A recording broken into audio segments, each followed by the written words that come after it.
I hope my screen is visible to all. Yes, everyone.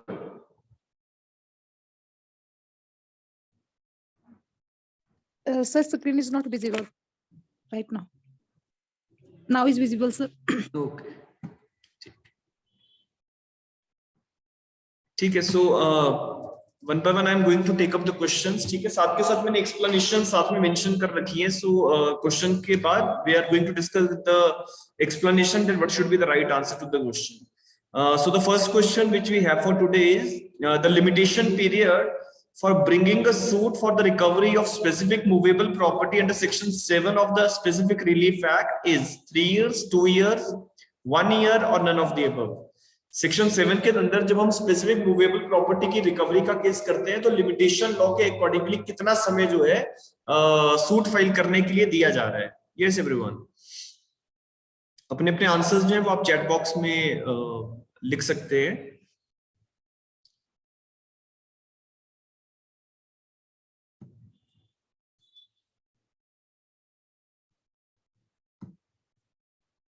ठीक है. सो few of you are giving me the answer that is option number A, 3 years.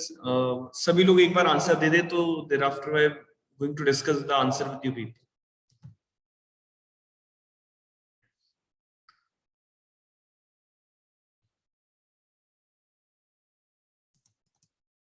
ठीक है. So the right answer to the concerned question is 3 years because हमारे limitation act में article number 69 है.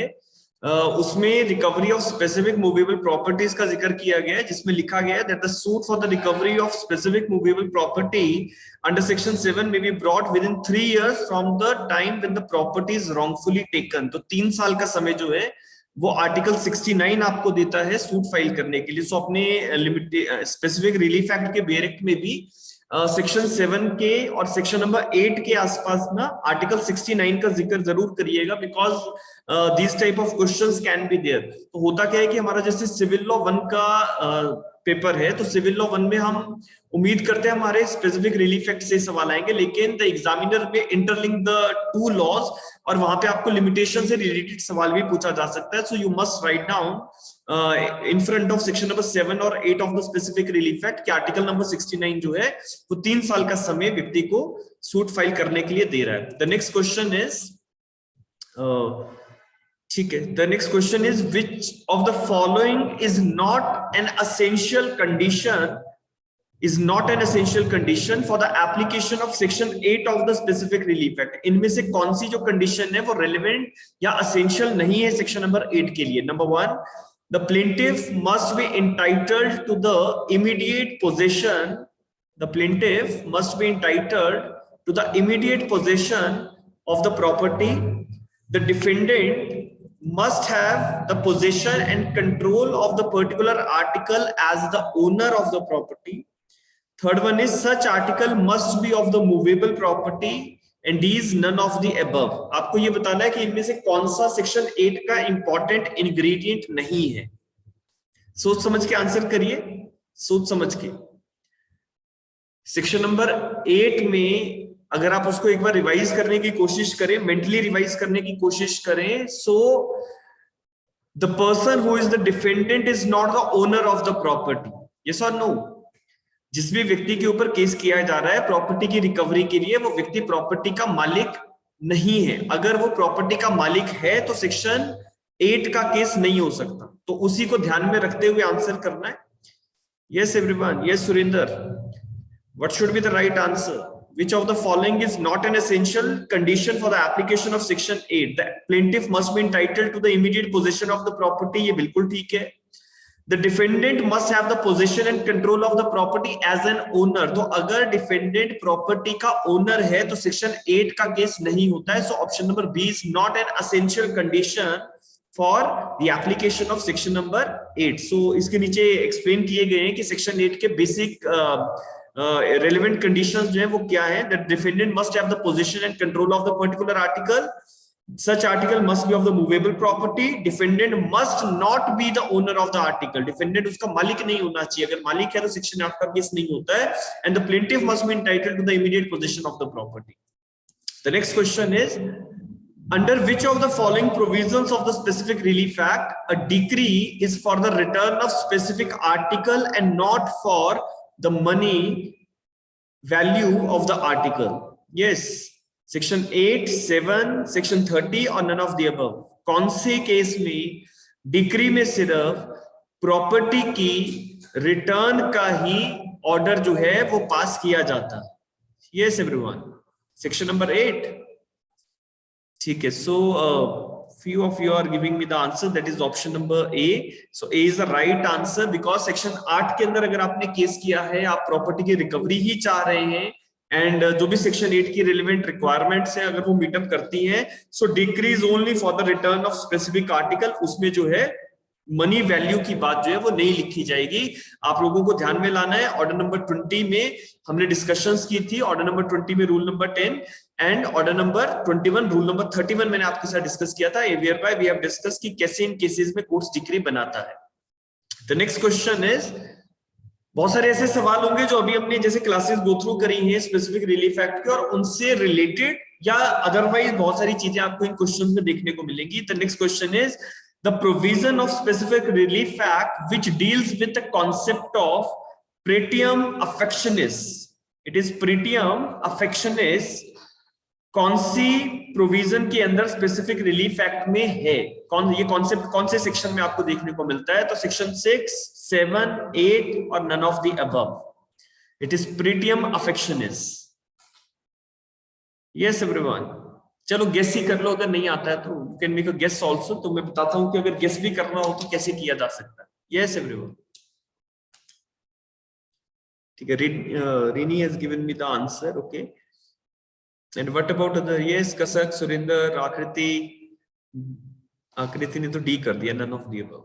ठीक है, देखो प्रीटियम अफेक्शनिस, तो अफेक्शनिस वर्ड यूज हो रहा है ना. अफेक्शनिस में मतलब जिसके साथ आपका कुछ अफेक्शन है, जो चीज आपके लगाव में हो. सो दैट इज व्हाई सेक्शन 8 के अंदर जब हम सिविल सूट फाइल करते हैं तो हम ये कहते हैं कि सर हमारी प्रॉपर्टी की मॉनेटरी वैल्यू नहीं हो सकती या उसको असर्टेन करना बड़ा मुश्किल है. तो कॉन्सेप्ट ऑफ प्रीटियम अफेक्शनिस जो है वो सेक्शन 8 से रिलेट करता है, सेक्शन 8 से. ठीक है, option number C is the right answer. Rini ने आंसर सही दिया है.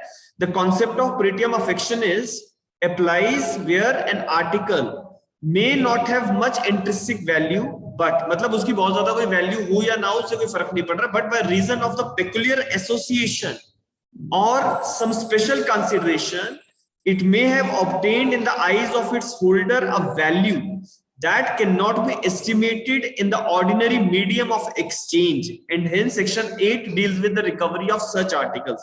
कि बहुत बार ऐसी प्रॉपर्टीज हैं जिनकी कोई इंट्रिंसिक वैल्यू हो या ना हो, that doesn't matter, लेकिन वो चीज व्यक्ति विशेष को बड़ी प्यारी है. ठीक है, he is having a special value for that property और उसको एस्टिमेट करना मुश्किल है. उसका एक्सचेंज में क्या एस्टिमेट लगाया जा सकता है उसका मुश्किल अनुमान है लगाना.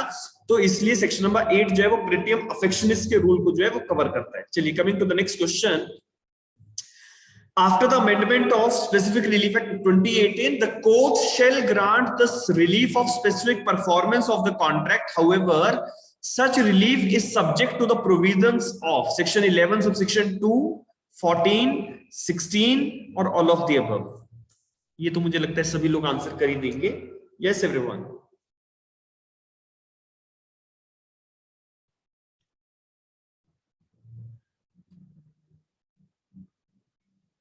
ठीक है, so option number D is the right answer. ठीक है, 11 सबसेक्शन 2, 14 एंड 16 तीनों ही जो है सेक्शन नंबर 10 के अंदर एक्सेप्शंस में रखे गए हैं, and that is why.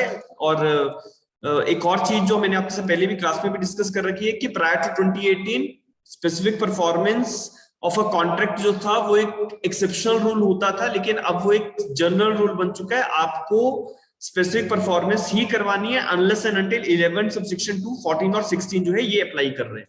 Coming to the next question, a suit under section 7 of the Specific Relief Act relates to detenue, conversion, both A and B, neither A nor B. Yes, ये हमने class में भी discuss किया है. Section 7 जो है वो किस चीज से रिलेट करता है? The right answer is I'm getting certain answers from you people. The right answer is option number C, that is detenue and conversion दोनों को ही कवर करता है. Detenue means जब आपकी प्रॉपर्टी किसी और व्यक्ति ने अपने पास रख ली है और आपको नहीं दे रहा है, एंड कन्वर्जन मींस आपकी प्रॉपर्टी किसी और के पास थी, उसने उसको बेच के या कन्वर्ट करके उसकी वैल्यू जो है वो अपने पास रखी हुई है. So by that means detinue and conversion दोनों ही चीजें सेक्शन नंबर 7 के अंदर कवर हो जाती है. तो यहाँ पे मैंने लिखवाया भी है that detinue is a case where the property has been detained by a person and it is lying with that person. A suit under section 8 of the specific relief act relates with the detenue. मैंने आपको बताया था section 8 में अगर case होता है तो सिर्फ डिटेन्यू के प्रिंसिपल्स पे होता है. Conversion on the other hand means property has been sold or gifted or has been destroyed.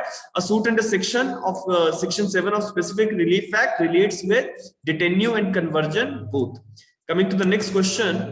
Sir Yes का सर. सर जो इससे पहले क्वेश्चन किया sir, specific performance in respect of section 10 से रिलेटेड. हाँ सर ठीक है. जी सर, सेक्शन 11 सब सेक्शन 2, 14 और 16 की जो बात हुई है सर, इसमें स्पेसिफिक परफॉर्मेंस नहीं होगी ना?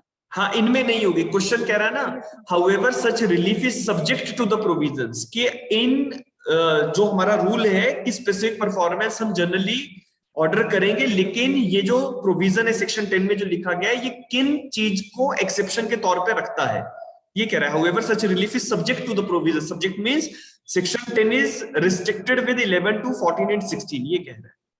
जी सर. ठीक है, मतलब 11(2) के अंदर, 14 के अंदर या 16 के अंदर अगर मैटर चला जाए तो फिर उसकी स्पेसिफिक परफॉर्मेंस नहीं हो पाएगी. चलिए, coming to the next question.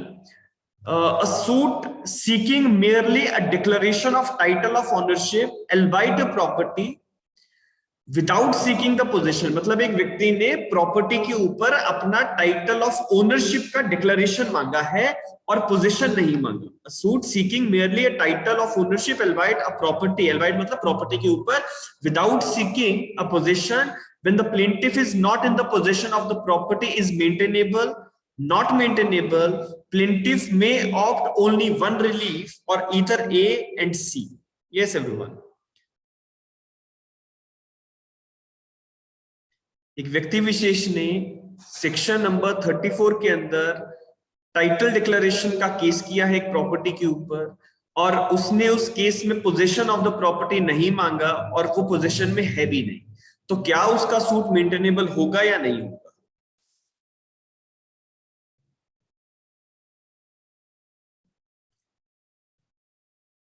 याद करो प्रोवाइजो ऑफ सेक्शन नंबर 34.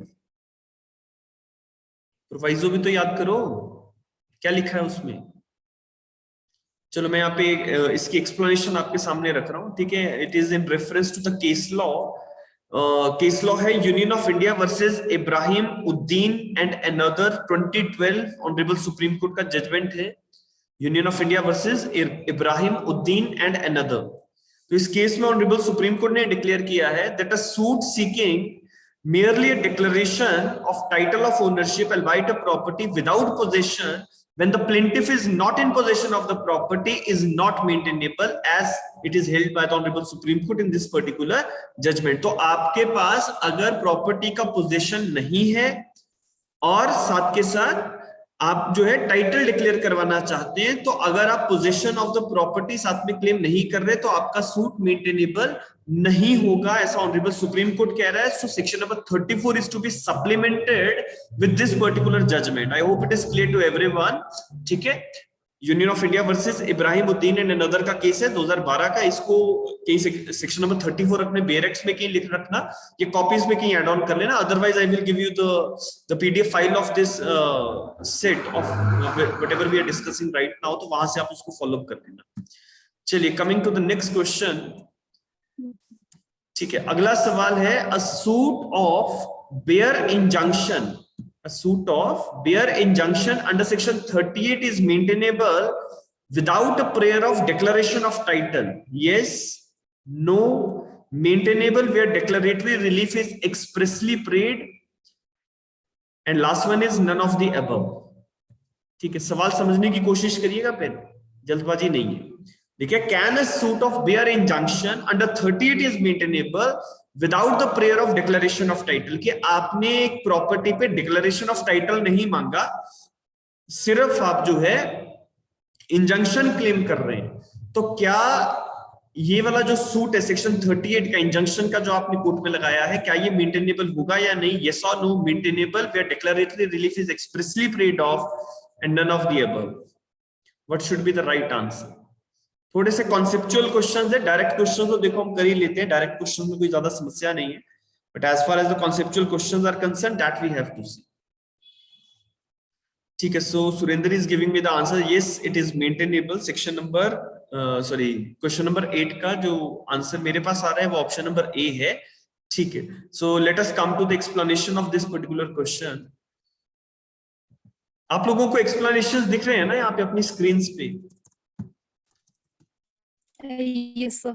ठीक है, तो मैं इसको एक बार पढ़ रहा हूं क्या लिखा हुआ है। Option number is the right answer. ठीक है, क्वेश्चन में सवाल था कि आपने इंजंक्शन क्लेम किया लेकिन आपने डिक्लेरेशन नहीं मांगा, तो क्या ये सूट मेंटेनेबल होता है? The answer is yes, because section 34 of the SRA, a mayor suit for declaration does not lie when the consequential relief like injunction is available, but section 38 of SRA, the relief of injunction can be granted even if no declaration relief is expressly prayed off। लिखा गया है कि आप अगर section 34 के अंदर case करते और सिर्फ डिक्लेरेशन मांगते और कॉन्सिक्वेंशियल रिलीफ अगर इंजंक्शन का है वो आप नहीं मांग रहे, तो 34 का केस नहीं चल सकता, बिकॉज 34 के अंदर प्रोवाइजो साथ में चलता है that the court is not going to give any declaration to the plaintiff if he does not claims further relief, लिखा हुआ ना वहां पे।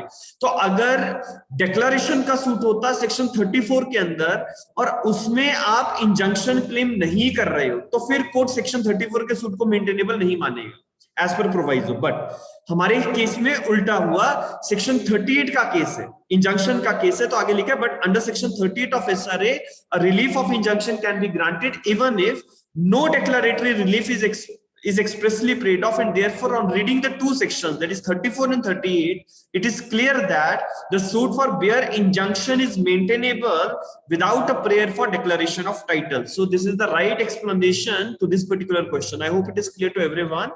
ठीक है, कि अगर 34 का केस होता और इंजंक्शन साथ में नहीं मांग रहे हो तो सूट मेंटेनेबल नहीं होगा, जैसे पिछले क्वेश्चन में हमने डिस्कस किया। लेकिन अगर इंजंक्शन का केस किया है, डिक्लेरेशन आपने नहीं मांगा, तो कोई बात नहीं, इंजंक्शन जो है आपके फेवर में दी जा सकती है। अगला सवाल, the use of the word entitled to under section 34 of SRA means what? Spes successionis, present existing entitlement, past, present और फ्यूचर इंटाइटलमेंट और all of the above. Section 34 में जो इंटाइटल्ड वर्ड लिखा है उसका क्या मतलब? Is it spes successionis? आप लोगों को टीपीए में सेक्शन नंबर 6 क्लॉज नंबर 1 के अंदर मैंने बताया है कि स्पेस सक्सेशनिस्ट क्या है। That is wherever there is a speculation of succession, ठीक है, तो वहां पे आपकी इंटाइटलमेंट नहीं होती है प्रॉपर्टी पे, लेकिन स्पेकुलेशन आपको होता है, आपको संभावनाएं लगती है। प्रेजेंट एग्जिस्टिंग एंटाइटलमेंट की उस प्रॉपर्टी पे या लीगल कैरेक्टर पे आपका प्रेजेंट एग्जिस्टिंग एंटाइटलमेंट होना चाहिए, प्रेजेंट, पास्ट और फ्यूचर और all of the above. The right answer is option number B, that is there must be the present existing entitlement and it can be a personal legal character और a proprietary right. Proprietary right होता है right as to any property से related कोई भी अधिकार है, उसको proprietary rights भी कहते हैं। कभी कभी ये लिखा नहीं होता है डायरेक्ट में, फिर भी इन चीजों का हमें ध्यान रखना पड़ता है। Next question is question number 10. A contract made by a trustee cannot be specifically enforced when it is made by him in the excess of his power, in breach of his trust. जल्दबाजी में answer कर देंगे। In excess of his power, in breach of his trust, either A or B, every contract made by the trustee may be specifically enforced. Yes, everyone. Section number 11 से answer है इसका, and the right answer is option number C, कि अगर trustee अपनी power से exceed करके कोई contract कर लेता है और या फिर वो इन ब्रीच ऑफ ट्रस्ट कोई कॉन्ट्रैक्ट करता है तो हम उसकी इन्फोर्सिबिलिटी नहीं करवा सकते। So option number C is the right answer. चलिए, coming to the next question. Under section 11 of the Specific Relief Act 1963, the specific performance of the contract shall be enforced if the trust is constituted expressly, impliedly, constructively, or either A or B or C. Question number 11. Specific performance of a contract shall be enforced if the trust is constituted expressly, impliedly, constructively. देखो आप लोगों को मैंने कई बार बोल दिया कि हमारे ट्रस्ट एक्ट के अंदर ट्रस्ट का डेफिनेशन डिफाइंड है, और ट्रस्ट की डेफिनेशन हर तरह के ट्रस्ट को जो है, हर तरह के ट्रस्ट को इन्वॉल्व करती है, and that is why the right answer to this question is option number D. अगर ट्रस्ट आपका एक्सप्रेसली था, इम्प्लाइडली था, या कंस्ट्रक्टिवली आपने एक ट्रस्ट जनरेट किया है, उस ट्रस्ट के लिए कोई ट्रस्टी अगर अपॉइंट हुआ है, तो उस ट्रस्टी से द्वारा बनाया गया कोई भी कॉन्ट्रैक्ट सेक्शन 11 के द्वारा इन्फोर्सेबल होगा, दैट इज बीइंग मेंशन्ड। और यहीं पे मैं एक्सप्लेनेशन एक बार पढ़ देता हूं so that you will get the clarity over this. लिखा है, if the trust is constituted, be it express, implied or constructive, specific performance of the contract shall be enforced if the act required to be done is in performance wholly or partly of the trust. ये section number 11 में clause number A में लिखा है। And not only against those who are rightly possessed of the trust property as trustees, but also against those who came into possession of property bound by the trust with notice of the trust without reference to the question of sufficiency or practicability of the damages. बड़ा simple सा question का answer दिया जा रहा है कि आपने अगर कोई भी ट्रस्ट बनाया, एक्सप्रेस बनाया, इम्प्लाइडली ट्रस्ट बनाया या कंस्ट्रक्टिव ट्रस्ट बनाया, उस ट्रस्ट के दौरान बनाने के बाद trustee has been given certain powers. Trustee अगर उन पावर्स को इन्फोर्स करते हुए कोई कॉन्ट्रैक्ट्स बनाता है, किसी व्यक्ति को उस ट्रस्ट प्रॉपर्टी में कोई पोजीशन हैंड ओवर करता है, whatever he is doing it, ठीक है, by within the purview of the trust agreement या ट्रस्ट डीड, तो वो सारी चीजें इन्फोर्सेबल होती हैं, प्रोवाइडेड ट्रस्टी जो है वो अपने ट्रस्ट एग्रीमेंट का ब्रीच ना करे या अपनी पावर से एक्सीड ना करे। अगर वो ऐसा करता है तो फिर उसके द्वारा बनाया गया जो कॉन्ट्रैक्ट है वो इन्फोर्सेबल नहीं होगा। अगला सवाल, ये सेक्शन नंबर 12 से रिलेट कर रहा है। वैसे तो अभी तक हमने सेक्शन नंबर 12 क्लास में डिस्कस नहीं किया है, we will discuss it on Monday, but let me discuss the question over here. Question है that section 12 subsection 2 uses the words unable to perform. Here the inability to perform a contract may arise by deficiency in the quantity of subject matter, variance in the quality, some legal prohibition, or either A or B or C. देखो section number 12 में एक चीज लिखी गई है कि देखो आपको अगर कॉन्ट्रैक्ट आपने बनाया, आपको उसको स्पेसिफिकली परफॉर्म करवाना है, तो उसकी परफॉर्मेंस पूरी की पूरी ही होती है, पार्ट ऑफ द कॉन्ट्रैक्ट की परफॉर्मेंस नहीं की जाती। मतलब ऐसा नहीं है कि आधा कॉन्ट्रैक्ट परफॉर्म करवा दिया, आधा नहीं करवाया, ठीक है। लेकिन सेक्शन नंबर 12 में एक्सेप्शंस हैं, और एक्सेप्शंस ये कहती है कि पार्ट ऑफ द कॉन्ट्रैक्ट की परफॉर्मेंस कब होती है। Getting my point? मैंने दो चीजें कही कि जैसे मेरा आपके साथ कोई कॉन्ट्रैक्ट है, कॉन्ट्रैक्ट की कुछ एक टर्म्स है, हम में से कोई भी पार्टी अगर ब्रीच करती है तो कोर्ट में अगर हम जाते हैं, कोर्ट पूरा का पूरा कॉन्ट्रैक्ट स्पेसिफिकली परफॉर्म करवाएगी। कुछ एक कॉन्ट्रैक्ट की टर्म्स को परफॉर्म करवाना और कुछ एक को छोड़ देना, ये सेक्शन 12 सबसेक्शन 1 कहता है कि ऐसा नहीं किया जा सकता। लेकिन इसकी कुछ एक एक्सेप्शंस हैं। एक्सेप्शन सेक्शन नंबर 12 के सबसेक्शन 2, 3 और 4 में आती हैं, जो हम मंडे को डिस्कस करेंगे, और उनके अकॉर्डिंगली आप कभी कभी पार्ट ऑफ द कॉन्ट्रैक्ट को भी परफॉर्म करवा देते हैं। तो वहां पे एक वर्ड लिखा गया इनेबिलिटी टू परफॉर्म। तो इनेबिलिटी टू परफॉर्म में हर तरह की इनेबिलिटी जो है वो कवर हो जाती है।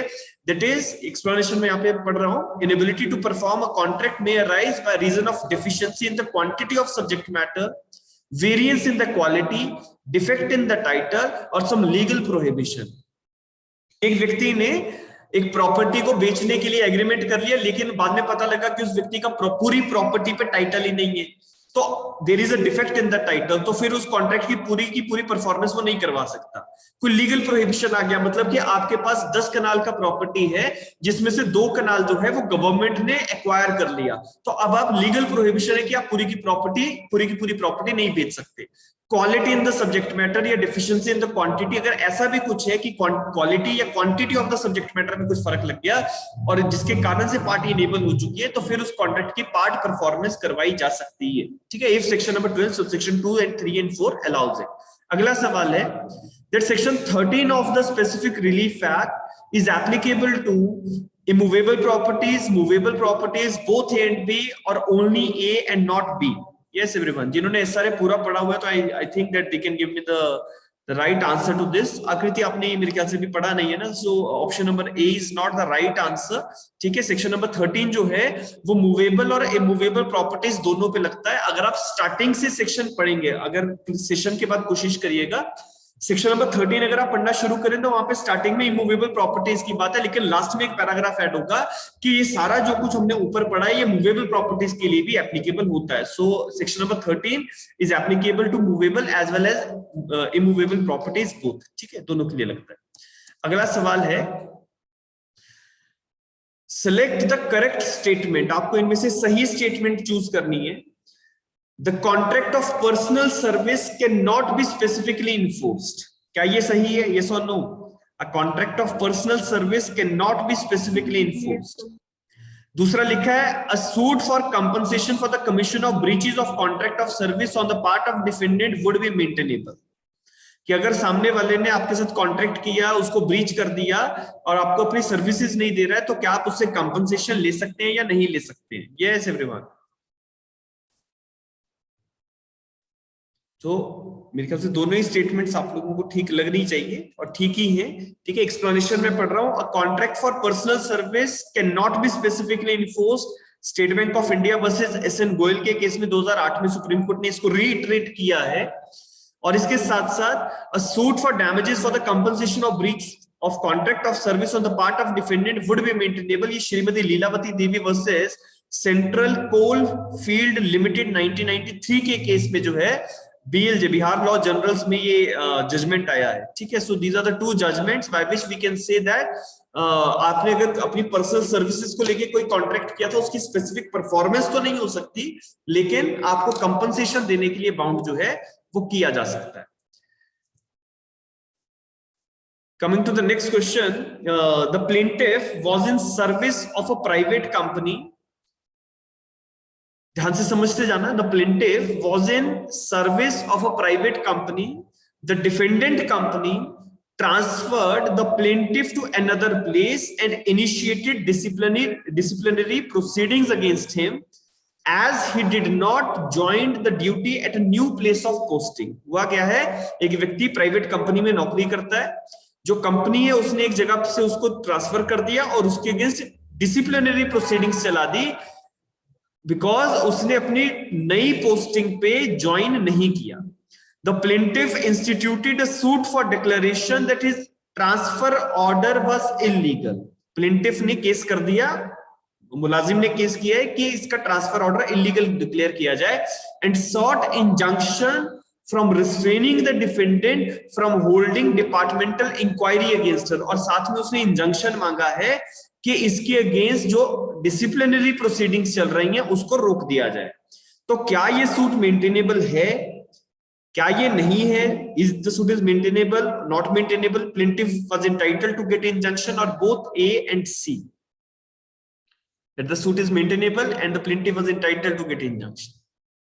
ठीक है, सोच समझ के आंसर करिएगा। थोड़ा सा एप्लीकेशन वाला सवाल है और आपको बहुत सारी चीजें कोरिलेट करनी है। सेक्शन नंबर 14 का खास ध्यान रखना है, तब आपको पता लगेगा कि इसका राइट आंसर क्या होना चाहिए। दोबारा से रिपीट कर रहा हूं, एक व्यक्ति विशेष है, प्राइवेट कंपनी में नौकरी करने के लिए गया, सर्विसेज है उसकी, कंपनी ने उसको ट्रांसफर कर दिया, नई जगह पे पोस्टिंग दे दी और बाद में उसके अगेंस्ट डिसिप्लिनरी प्रोसीडिंग्स चलाई और ये कहा कि आपने नई पोस्टिंग पे ज्वाइन नहीं किया। प्लेंटिफ ने डिक्लेरेशन का सूट फाइल किया और कहता है कि ट्रांसफर ऑर्डर को इलीगल डिक्लेयर किया जाए और साथ में इंजंक्शन मांग रहा है कि डिपार्टमेंटल इंक्वायरी जो है उसको रोक दिया जाए। तो क्या ये सूट मेंटेनेबल है, नहीं है?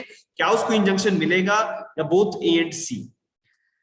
ठीक है, सो मेरे पास अलग अलग आंसर्स आ रहे हैं। Let me come to the explanation directly. ये केस जो है एक सिचुएशन जो एक जजमेंट से आया है, that is पियरलाइट Liners private limited versus Manorama Sirsi, 2004 supreme court का केस है। दोबारा से रिपीट कर रहा हूं, पियरलाइट Liners private limited versus Manorama Sirsi.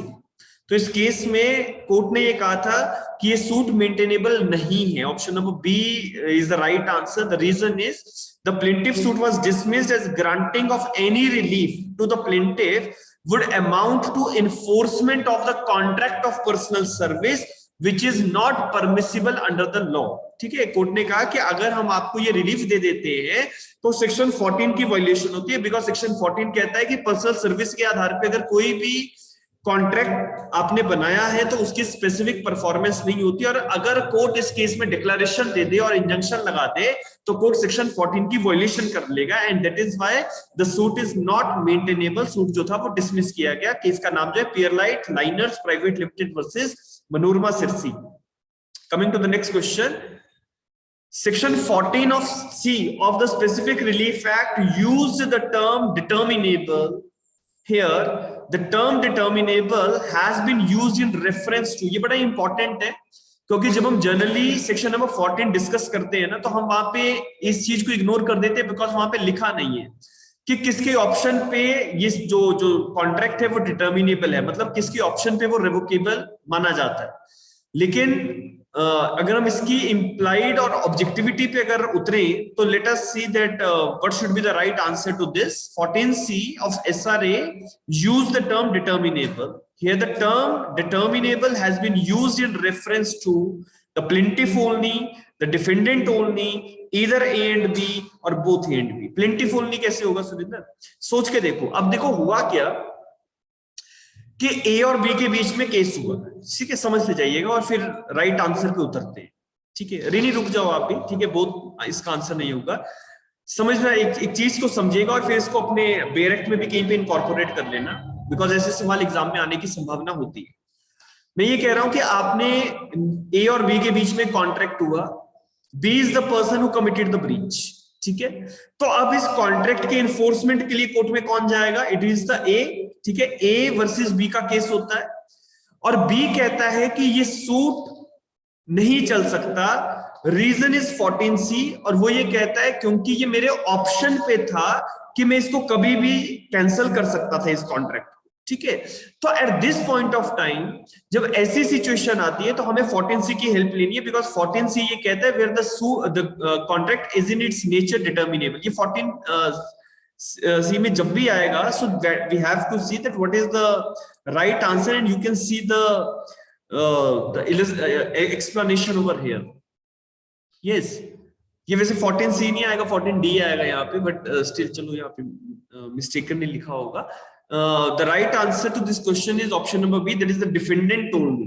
Why it is so? लिखा हुआ है, the word determinable means that which can be put an end to, ठीक है। कोई भी व्यक्ति जब उस कॉन्ट्रैक्ट को खत्म कर पाए। Determination is the putting of a thing to an end.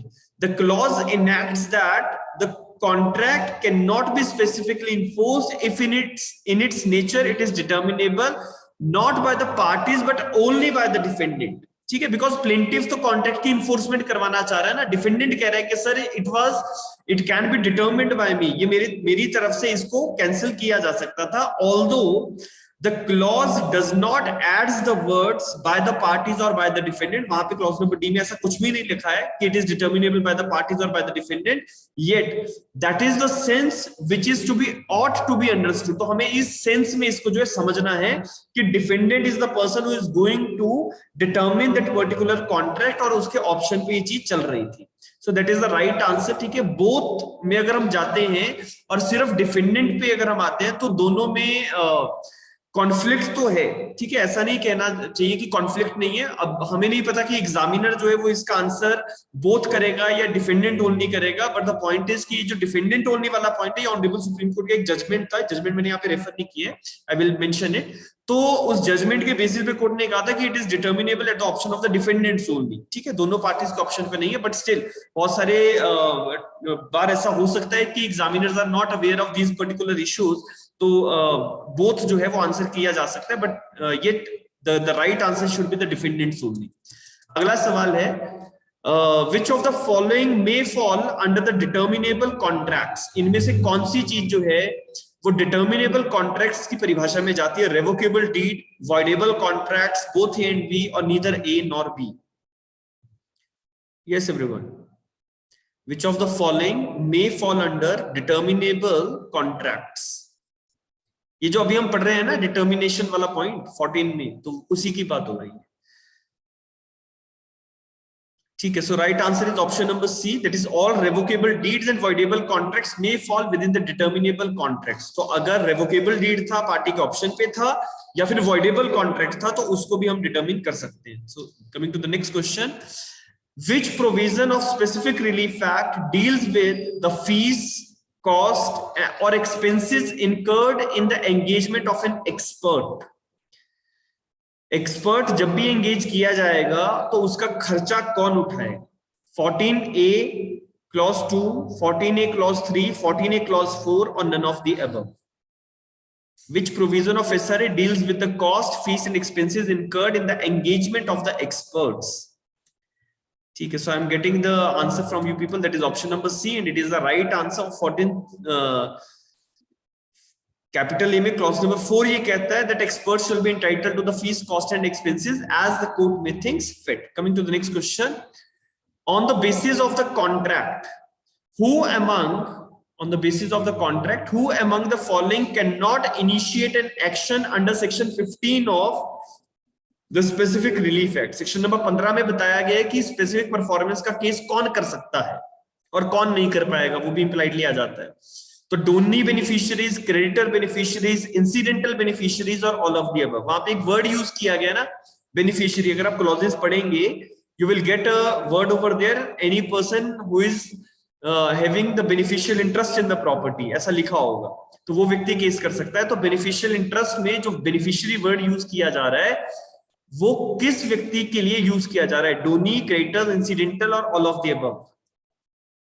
Section number 15 निकालिएगा, क्लॉजेस देखो, स्टार्टिंग के 2-3 क्लॉजेस में आपको ये क्लॉज मिलेगा और वहां पे आपको जो है बेनिफिशियरी वर्ड या any person who is entitled to the beneficial entitlement to the property, तो वहां पे आपको ये चीज जो है ऐड ऑन करनी है. The right answer is option number C, that is the incidental beneficiaries. देखो लिखा हुआ है that beneficiaries mentioned in clause 1 and 2 only may maintain an action on the basis of the contract, but incidental beneficiaries cannot maintain an action to enable the beneficiary to sue on a contract. The party must have been clearly intended the contract to be for his benefit. तो आप जब भी देखो यहाँ पे लिखा था ना, who cannot initiate an action, who cannot initiate an action, तो कौन व्यक्ति एक्शन इनिशिएट नहीं कर सकता? तो डोनी बेनिफिशियरीज कर सकते हैं बिकॉज इनका प्रॉपर्टी पे इंटाइटलमेंट होता है.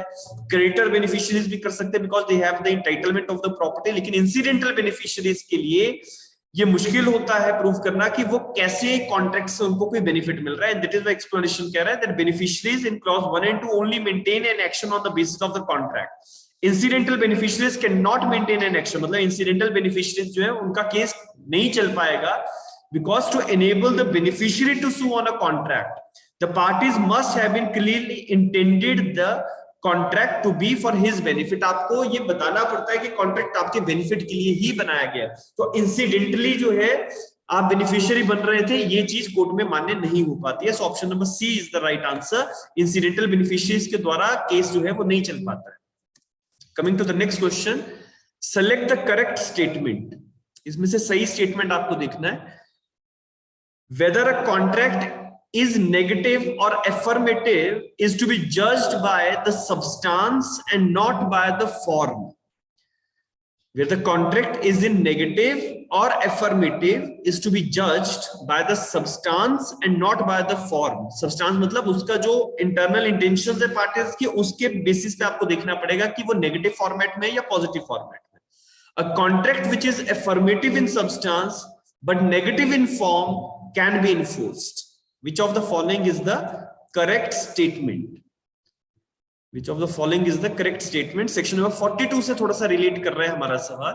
कह रहा है कि अगर कॉन्ट्रैक्ट नेगेटिव है या अफर्मेटिव है, मतलब पॉजिटिव सेंस में, ये कैसे पता लगेगा? सब्सटेंस देख के या उसके फॉर्मेट को देख के. ठीक है, तो लिखा गया is to be judged by the substance and not by the form. ये पहला स्टेटमेंट है. दूसरा कह रहा है a contract which is affirmative in substance but negative in form, मतलब बनाने का तरीका नेगेटिव फॉर्मेट में है कि आप ऐसा नहीं करेंगे अदरवाइज ऐसा होगा, ऐसा लिखा हुआ है, लेकिन उसका जो एक्चुअल इंटेंशंस है वो पॉजिटिव सेंस में अगर दिखती है, तो ऐसे कॉन्ट्रैक्ट की क्या इन्फोर्समेंट होगी या नहीं होगी?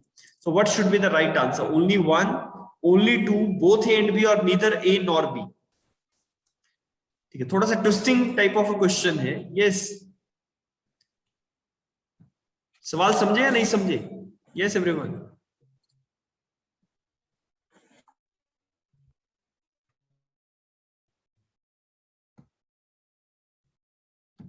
चलिए, सो मैं एक मिनट, ठीक है। सो फ्यू ऑफ अलग अलग आंसर्स मेरे पास आ रहे हैं, so let me come to the explanation directly. देखो option number A is the right answer, मतलब only statement number 1 is correct. Why? लिखा है where the contract is in negative और affirmative is to be judged by the substance and not by the form. ये Shridhara versus थन्नुमलायम AIR 1953 का एक judgement है, ठीक है, सुप्रीम कोर्ट का नहीं है रहता, ठीक है। और दूसरा स्टेटमेंट है that is a contract which is affirmative in substance and negative in form can not be enforced, it is Davis versus Foreman. तो ये मैं, अगर आप उसको लिखना चाहें तो लिख ले कहीं पे कॉपीज पे, ठीक है, कि अगर एक कॉन्ट्रैक्ट नेगेटिव है या अफर्मेटिव है, आपको इसको जज करना है तो कॉन्ट्रैक्ट के सब्सटेंस को देखना पड़ेगा, फॉर्म को मत देखो कि कैसे ड्राफ्ट किया गया, उसके सब्सटेंस को देखो कि पार्टीज की क्या इंटेंशन थी कॉन्ट्रैक्ट बनाते समय। तो श्रीधारा वर्सेस थन्नुमलायम का जजमेंट इसके लिए है। और अगर कोई कॉन्ट्रैक्ट सब्सटेंस में, मतलब इंटेंशन ऑफ द पार्टी तो दिखाती है कि पॉजिटिव सेंस में, पर बनाया नेगेटिव फॉर्मेट में गया है, तो कोर्ट उसको इन्फोर्स नहीं करेगा। डेविस वर्सेस फॉरमैन का ये केस है, so he is the authority over this particular issue. So only the first statement is correct in this question, ठीक है। आप लोग अगर लिख लेंगे तो बेटर है, नहीं लिखना है, अभी नहीं लिख रहे हो तो आई will give you the copy of this, ठीक है। तो उसको जो जो चीजें आपको लगता है कि आपको अपने नोट्स में इनकॉर्पोरेट करनी है तो आप वहां से कर लेना, ठीक है। चलिए coming to the next question, question number 22। मैं 25 क्वेश्चन आज डिस्कस कर लेता हूं, ठीक है। 40 वैसे मैंने बनाए थे लेकिन मेरे ख्याल से कुछ एक लोग आए भी नहीं है। Next question is can R a reversioner can claim declaration during the lifetime of the life estate owner that R is the reversioner। ये मैंने आपको क्लास में भी शायद बताया था कि एक व्यक्ति जिसको प्रॉपर्टी रिवर्ट होके आएगी, क्या वो व्यक्ति लाइफ एस्टेट ओनर के जीते जी ये डिक्लेरेशन ले सकता है कि वही रिवर्सनर है? Yes, so I am getting the answer, that is option number B. पहला ऑप्शन है यस, दूसरा नो।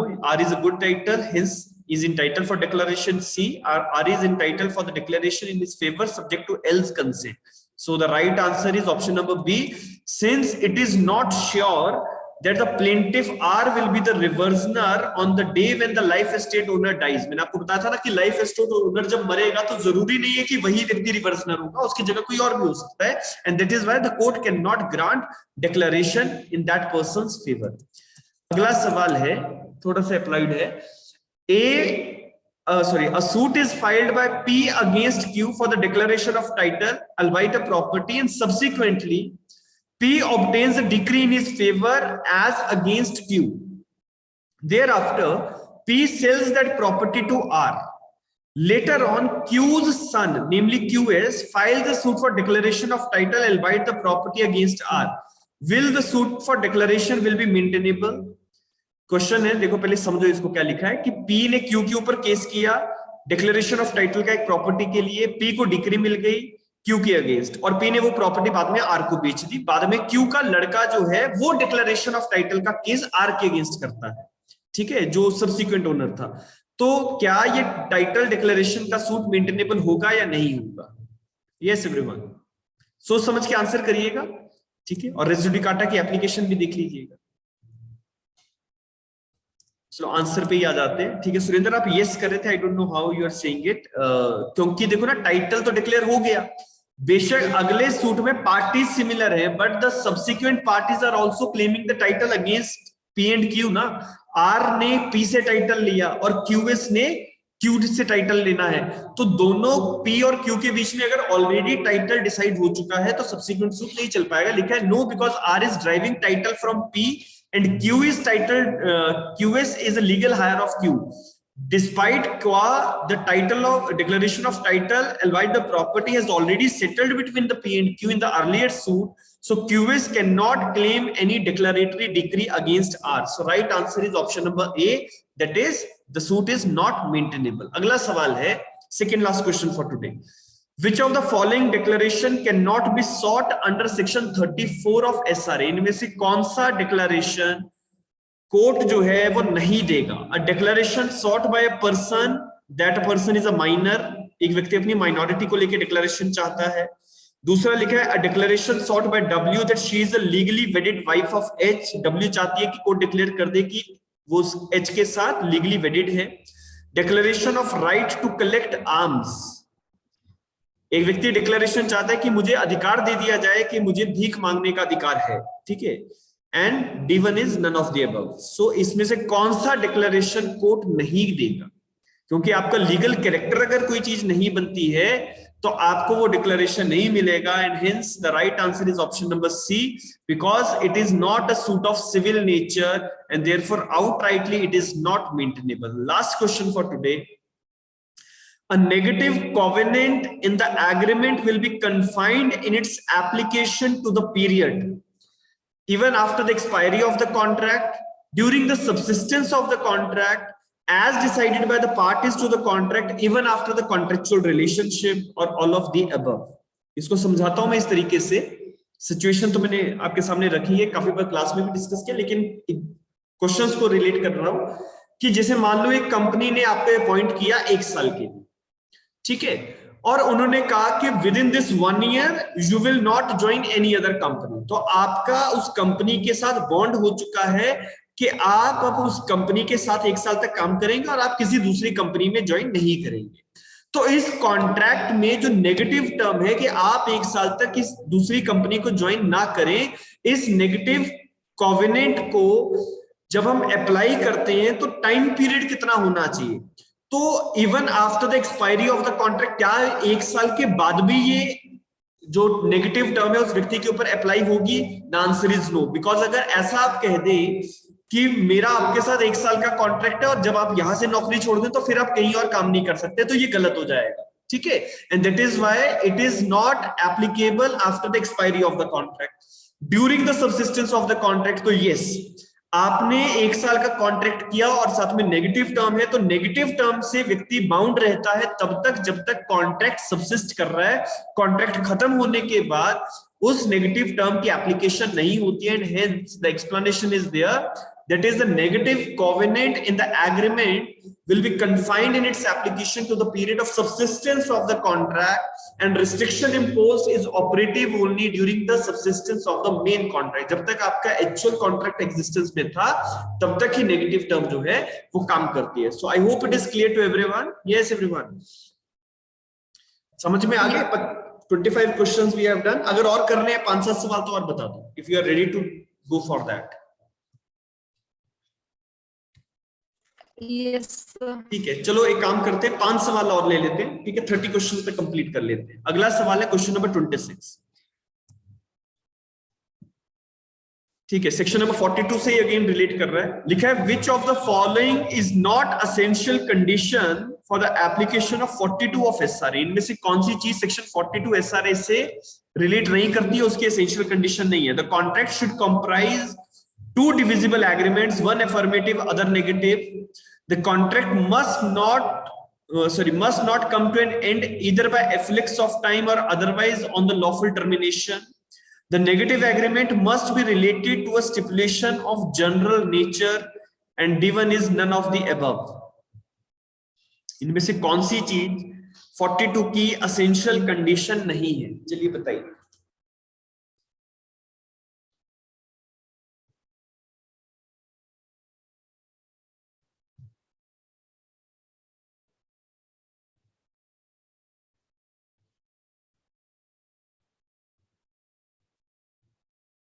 ठीक है, so I am coming to the answer to this question. देखो पहला जो ऑप्शन दे रहा है वो ये कह रहा है कि कॉन्ट्रैक्ट में 2 हिस्से थे, एक नेगेटिव था एक पॉजिटिव था, ठीक है।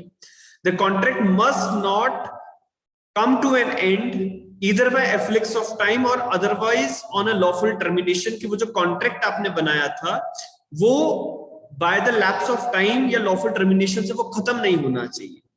Negative agreement must be related to a stipulation of the stipulation of a general nature, मतलब वो जो कंडीशन आपने लगाई वो जनरल नेचर की कंडीशन बनाई, तो ऐसा नहीं है। आप अगर सेक्शन नंबर 42 की फॉलोइंग जो कंडीशंस है अगर आप उनको देखें तो विल गेट टू नो कि कैसे इस क्वेश्चन का आंसर हमें देना है। देखो सेक्शन 42 की एप्लीकेशन के लिए ये कुछ एक चीजें जो है हमें चाहिए होती हैं। Number 1 is the contract should comprise of 2 agreements, one affirmative, other one is negative. Both the agreements must be divisible. The negative agreement must be to a specific act, general stipulation नहीं होनी चाहिए। ठीक है, specific कि आप ये चीज नहीं करेंगे। अगर आपने वो स्पेसिफिक नेचर उसमें नहीं डाला तो वो नेगेटिव एग्रीमेंट की बाइंडिंग इफेक्ट नहीं होती है। दैट इज वाई लिखा हुआ है पॉइंट नंबर 3 में, there is a negative agreement must relate to a specific act and it should not be a general negative form of a stipulation. ठीक है, point number 4, the contract should be unable, the court should be unable to compel specific performance of the affirmative agreement। 41E वाली चीज को ध्यान में रखना है कि specific performance उसकी हो नहीं सकती। ठीक है, and last one, point number 5, the plaintiff must not have failed to perform the contract so far as it is binding on him। and 6 point है, the contract must not come to an end by the efflux of time or otherwise of a lawful termination। तो ये कुछ एक 6 term pointers हैं, 6 pointers हैं जो section number 42 के लिए essential conditions बनाते हैं। अगर आपको कभी भी सेक्शन नंबर 42 से रिलेटेड सवाल आए, so you must mention these 6 pointers in your answer. ठीक है, आपको ये 6 के 6 पॉइंटर्स अपने आंसर में डालने हैं, only then it will be better कि आप एग्जामिनर को सेटिस्फाई करवा पाए। चलिए, coming to the question number 27, which under section 34 of the SRA the court may made positive declarations only, negative declarations only, not A, only B, only A not B, and both A and B। इनमें से कौन सी declaration जो है court section number 34 के अंदर कर सकता है? सिर्फ पॉजिटिव, सिर्फ नेगेटिव, दोनों, और सिर्फ पॉजिटिव नेगेटिव नहीं कर सकता। सो द राइट आंसर इज, मेरे ख्याल से आप लोगों ने देख भी लिया होगा, it is option number D. ठीक है, कोर्ट जो है दोनों तरह की डिक्लेरेशन जो है वो कर सकता है। Section number 34 in the latter part uses the words that he is so entitled, the word is suggests that the declaration in section 34 essentially to be in the positive in the favor of the plaintiff। ठीक है, देखो वहां पे लिखा ना, he is entitled to that property, he is entitled to that legal character। तो यहां से एक चीज पता लगती है कि उसके पास वो पॉजिटिव डिक्लेरेशन लेने का अधिकार है। लेकिन अगर वो एक व्यक्ति के प्रति पॉजिटिव डिक्लेरेशन लेता है तो इंप्लाइडली दूसरे व्यक्ति के प्रति नेगेटिव डिक्लेरेशन बन जाती है। इसीलिए आगे लिखा है by implication, if the plaintiff seeks a negative declaration against the defendant, then that shall not be allowed। However, there may be a case where the negative declaration against the defendant may amount to positive declaration in the favor of the plaintiff, and such negative declaration is permissible। आप लोगों को वो चीज ध्यान में रखनी है, मैंने क्लास में डिस्कशन किया था आपके साथ कि 2 कैंडिडेट्स अगर इलेक्शन के लिए खड़े हैं, एक व्यक्ति जीत जाता है और दूसरा उसके ऊपर केस कर देता है in respect of the legal character या कोई भी डिक्लेरेशन लेने के लिए, और कोर्ट दूसरे व्यक्ति के अगेंस्ट एक डिक्लेरेशन देती है that he is not legally elected person. तो अगर उसके अगेंस्ट नेगेटिव डिक्लेरेशन निकला तो सामने वाले के प्रति ऑटोमेटिकली पॉजिटिव डिक्लेरेशन जो है वो बन जाता है। दैट इज व्हाई दोनों तरह की डिक्लेरेशंस दिखती हैं। ठीक है, एक्सप्रेसली अगर हम देखें तो सेक्शन 34 सिर्फ पॉजिटिव डिक्लेरेशंस की बात करता है, लेकिन इंप्लाइडली एक व्यक्ति के प्रति अगर नेगेटिव डिक्लेरेशन निकल जाए तो दूसरे के प्रति वो पॉजिटिव में कन्वर्ट हो सकती है। अगला सवाल, if a suit for declaration is brought by a worshipper, worshipper मतलब कोई व्यक्ति है, भगत आदमी है, seeking declaration that certain specified properties belonged to the deity of the temple, एक व्यक्ति विशेष डिक्लेरेशन चाहता है कि ये प्रॉपर्टी जो है ये भगवान की है। ठीक है, इस टेम्पल में जो भी डाइटी है उनकी है। Whether such suit for declaration can be held to be maintainable, बताइए कि क्या ये सूट जो आप इस व्यक्ति ने फाइल किया है वर्शिपर ने, क्या ये मेंटेनेबल होगा या नहीं? yes or no। थर्ड है, worshipper does not have the locus and I, does not maintainable, and D1 is none of the above.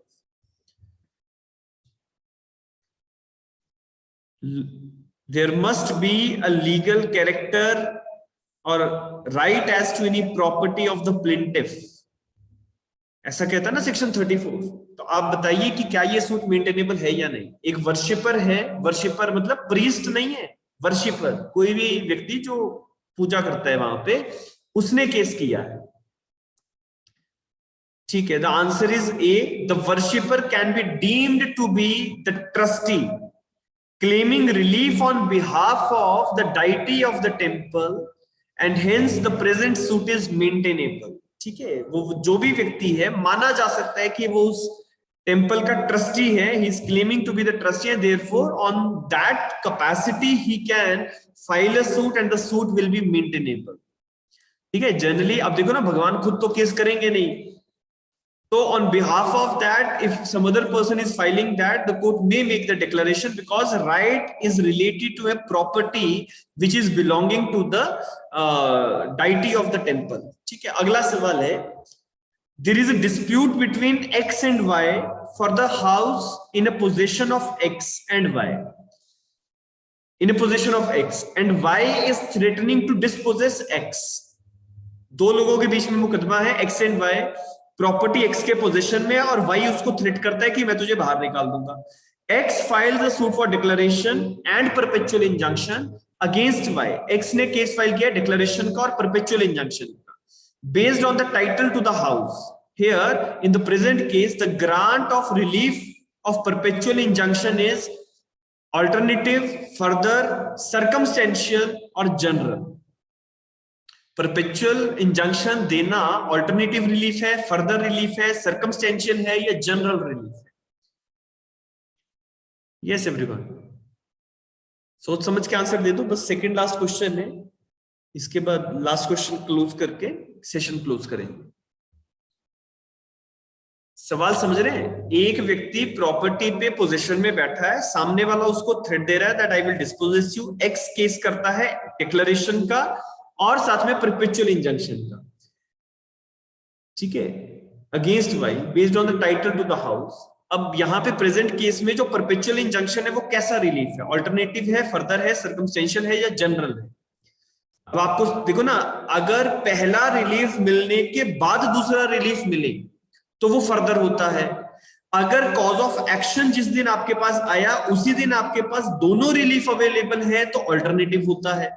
तो उसी टेस्ट को अप्लाई कर दो and the answer over here is that here the grant of perpetual injunction is a conditional upon the grant of relief of declaration of title. Thus perpetual injunction cannot be granted unless declaration has been granted. ये कहा जा रहा है कि जब perpetual injunction वो मांग रहा है तो ये रिलीफ डिक्लेरेशन होने के बाद दिया जाएगा, और परपेचुअल इंजंक्शन तब तक नहीं दी जा सकती जब तक डिक्लेरेशन का सूट वो अपने फेवर में ना लाए. And hence perpetual injunction is to be called as a further relief. Section number 34 में प्रोवाइजो वाली जो एप्लीकेशन है वो चल रही है. Last question, which of the following has not been barred by order 2 rule 2 of the CPC? CPC किस चीज का ऑर्डर टू रूल 2 किस चीज पे अप्लाई नहीं होता है? Further relief, alternative relief, consequential relief और both A and C. A and C भी है, देख लो. ऑर्डर टू रूल 2 लगता है, ऑल्टरनेटिव रिलीफ पे लगता है ना. तो ऑल्टरनेटिव रिलीफ का मतलब आपको दो रिलीफ एक साथ मिल रहे थे, आपने कुछ एक क्लेम कर लिए, कुछ छोड़ दिए, तो जो छोड़ दिया रिलीफ, रिलिंक्विश्ड रिलीफ को लेके बाद में केस नहीं कर सकते, तो ऑर्डर टू रूल 2 लगता है ऑल्टरनेटिव रिलीफ पे. लेकिन सेक्शन 34 अप्लाई होता है फर्दर रिलीफ और कॉन्सिक्वेंशियल रिलीफ पे. So option number D is the right answer.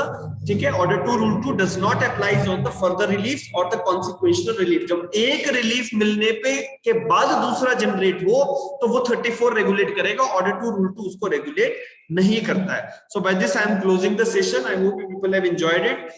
कल जो है बाकी के कुछ एक क्वेश्चंस जो है वो डिस्कस करेंगे. कल भी सेशन मेरे ख्याल से पॉजिटिवली देखा जाए तो कंडक्ट कर ही लेंगे. ठीक है, in the evening itself, probably कहीं पे बिजी ना रहे हैं.